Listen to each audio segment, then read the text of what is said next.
Olá pessoal, eu sou o professor Gustavo Adolfo. Bem, na nossa aula de hoje a gente vai continuar a estudar sobre a função afim.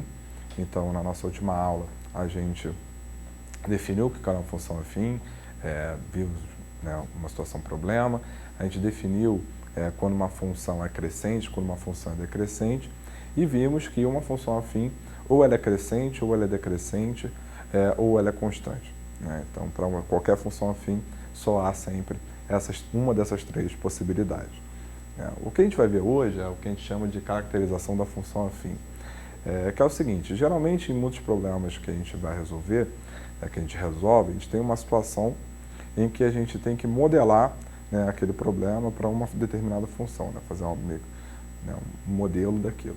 Né. Às vezes é muito claro que tipo de função a gente tem que usar, às vezes no problema ele já diz qual função você tem que utilizar, mas em outros problemas não. Em determinados problemas você tem que saber, olhando para a situação, problema que você tem, que tipo de função é aquela que relaciona, né, as duas grandezas. Né? Então, no caso de estar estudando função afim, então, teoricamente, é claro que a gente vai abordar problemas em que a modelagem é função afim.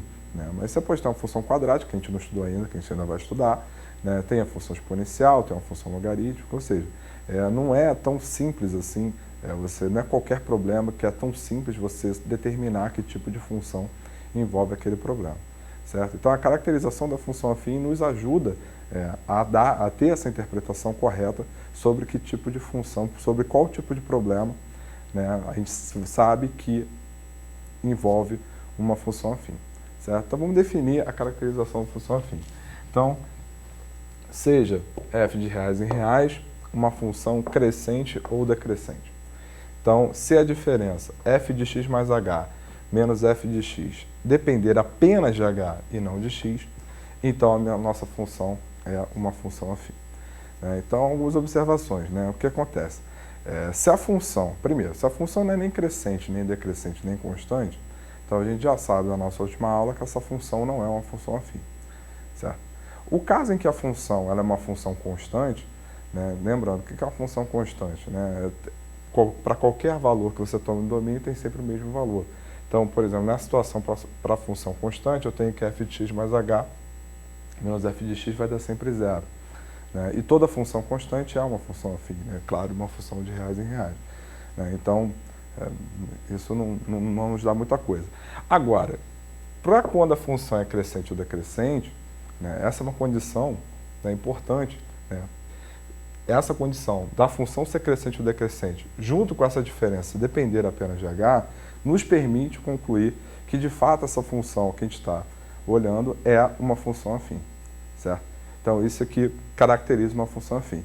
É claro que, falando desse jeito, né, não está fazendo muito sentido ainda. Então, para isso ficar mais claro, vamos olhar para um problema em que a gente vai usar exatamente isso. A gente vai usar exatamente o fato dessa diferença depender apenas de h e não de x, né, numa função que será, no caso, crescente. Tá certo? Então, é isso que a gente vai fazer agora. Bem, nosso problema consiste no seguinte. Bom, como a gente sabe, né, entre as escalas termométricas que a gente tem, nós temos essas duas, que é a escala Celsius e a escala Fahrenheit. E nessas escalas há uma equivalência entre temperaturas, por exemplo. Né? A gente tem aqui, né, 0 graus Celsius, né, equivalem a 32 graus Fahrenheit, né, onde essa temperatura é a temperatura de fusão da água. A gente tem também, né, que 100 graus Celsius é equivalente a 212 graus Fahrenheit, onde 100 graus Celsius, no caso, é a temperatura de ebulição da água. Certo? Bom, o que ocorre? Né? Então, a temperatura não é diferente, ela só é medida em escalas diferentes. Então, geralmente, quando a gente mede uma temperatura, a gente mede através de um termômetro. O termômetro, o que nós temos no termômetro? A gente tem, né, uma coluna de mercúrio, correto? O que acontece? Né? Acontece que, né, por exemplo, considerando 100 graus Celsius, né, a nossa coluna de mercúrio estaria ocupando, né, daqui até aqui todo e aqui também. Certo? A diferença é a seguinte, a diferença é que aqui não está indo de 0 a 100. Como está indo de 0 a 100, o que significa? Significa que a gente pegou, né, essa barra aqui, né, e dividimos em 100 partes iguais. Certo? Então, a gente tem a situação aqui. Aqui, de 32 a 212, né, essa diferença é 180. Né? Ou seja, o que isso significa? Significa, então, que para cada 1 Fahrenheit, né, a gente pega essa barra e divide o quê? Em 180 partes iguais. Então, 1 grau Celsius, né, uma unidade em graus Celsius, digamos assim, é diferente de uma unidade em graus Fahrenheit. Por quê? Porque aqui eu dividi em 100 partes iguais e aqui eu dividi em 180 partes iguais. Então, é fato que, como aqui eu dividi mais vezes, quando eu pego uma unidade aqui em Fahrenheit, é claro que ela é menor que uma unidade em graus Celsius. Comparando, seria mais ou menos o seguinte. Digamos que isso aqui seja 1 metro. Então, eu tenho aqui 1 metro. Vou medir isso em centímetros. Lembrando que 1 metro é igual a 100 centímetros. Então, aqui eu tenho uma unidade, no caso 1 metro, e aqui eu vou ter o quê? 100 unidades, onde cada uma unidade dessa é 1 centímetro. Então, é fato que 1 centímetro aqui é muito menor do que 1 metro. Certo? Então, é essa a situação que nós temos. Então, a altura da barra do mercúrio não muda. O que muda é a unidade com a qual a gente está medindo essa barra do mercúrio. Então, fazendo uma equivalência, o que a gente tem é o seguinte, o que a gente sabe? A gente sabe que 100 unidades em graus Celsius equivalem a 180 unidades em graus Fahrenheit. Logo, se eu marco aqui para H Celsius, digamos que aqui seja K Fahrenheit. É fato que essas grandezas são diretamente proporcionais. Então, sendo diretamente proporcionais, o que isso me dá? Isso me dá que 100 sobre H é igual a 180 sobre K. Sendo assim, simplifica aqui por 20, aqui fica 9, aqui fica 5, então eu tenho que o K ele é igual a 9 sobre 5, que é igual a quê? A 1,8H. Certo? Então, né, o que eu tenho? Eu tenho que, para cada uma unidade em graus Celsius, isso é equivalente a 1,8 unidades em graus Fahrenheit. Então, o que eu tenho, se eu pegar aqui 1 grau Celsius, vai ser o quê? Vai ser 1,8 graus Fahrenheit. Tá? Então, mais uma vez, enfatizando, a altura da barra é a mesma. O que diferencia é a unidade com a qual a gente está medindo esses dois caras. Tá? Bom, dito isto, né, o que a gente quer? A gente quer encontrar a temperatura em que essa escala e essa escala apresentam o mesmo valor. Né? Então, para começar, existe uma função que associa esses dois caras? Sim, por quê? Porque para cada temperatura,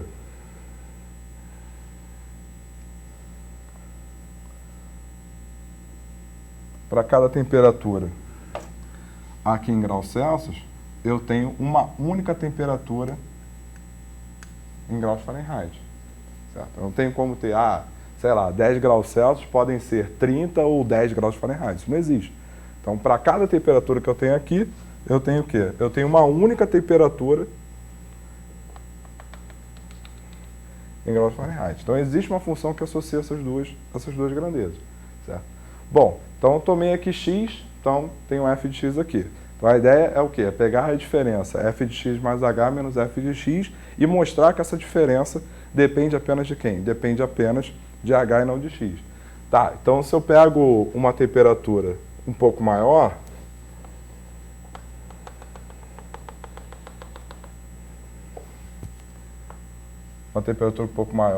x mais h, essa temperatura em graus Fahrenheit vai ser o quê? F de x mais h. Correto? Bom, então vamos lá.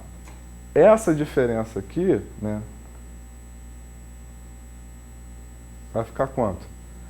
Daqui até aqui eu tenho x mais h, daqui até aqui eu tenho o quê? X. Então essa diferença dá exatamente o quê? Dá exatamente h. Só que a altura dessa barra aqui é a mesma altura dessa barra aqui. Correto? Tá. Então, aqui vai ser o quê? F de x mais h menos f de x. Tá, então isso significa que esse cara é igual a h? Não. Não por quê? Porque esse h está em Celsius. O que a gente viu? A gente viu que h vai equivaler a quê? Vai equivaler a K. E esse K é igual a quem? E esse K é igual a 1,8H. Então, esse cara aqui é o quê? Essa diferença aqui é igual a 1,8H. Então, de fato, a diferença f de x mais h menos f de x, ela depende exclusivamente de h e não de x. Então, como ela depende exclusivamente de h e não de x, o que eu posso afirmar é que a função que associa as duas escalas termométricas, ela é uma função afim. Certo? Então, é isso que eu posso afirmar pela caracterização da função afim. Sendo assim, se eu quero uma temperatura em graus Celsius em função, em graus Fahrenheit em função de graus Celsius. Então, é uma função afim, então, como a gente viu na aula passada, a gente vai ter isso aqui. A minha variável é C e esse A e B são as minhas constantes que eu vou encontrar. O que a gente sabe? Que quando eu tenho 0 graus Celsius, em Fahrenheit isso é igual a quanto? 32. Ou seja, F de 0 é igual a 32. Isso me dá que A vezes 0 mais B é igual a 32. Só que A vezes 0 é igual a 0, ou seja, o B é igual a 32. Certo? Bom, o que mais que eu sei? Eu sei que quando em graus Celsius a minha temperatura é 100, em graus Fahrenheit é 212. Então eu tenho que F de 100 é igual a 212. Então, 100A mais o B, que é 32, vai ter que dar 212. E de fato, repare que simplifica, aqui fica 180. 212 menos 32. 180 dividido por 100, isso me dá então o quê? Isso me dá então que o A é igual a 1,8. Então, eu encontrei as constantes A e B. Se eu encontrei as constantes A e B, é porque a minha função f em função de C vai ficar como? Vai ficar da seguinte maneira. Então, o que a gente tem? A gente tem que f de C é igual a 1,8C mais o quê? Mais 32.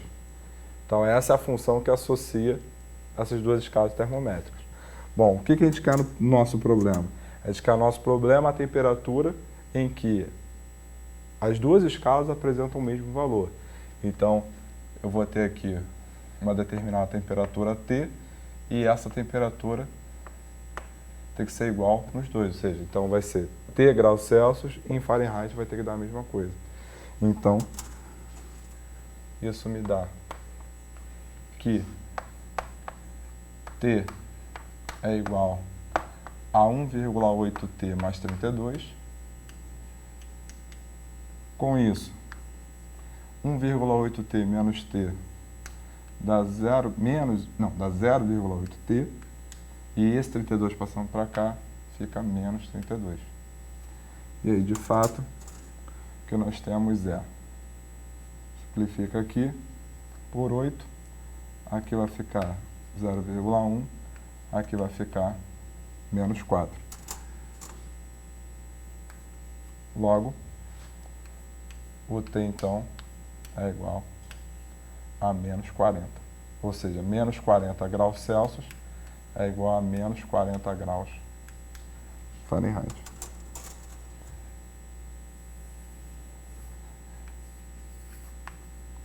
Certo? Beleza? Então, a gente só pôde resolver esse problema porque a gente percebeu que a função que associava as duas temperaturas, né, nas duas escalas, era uma função afim através da caracterização da função afim. Certo? Então, dessa maneira, a gente matou a nossa questão e dessa forma a gente encerra a nossa aula de hoje.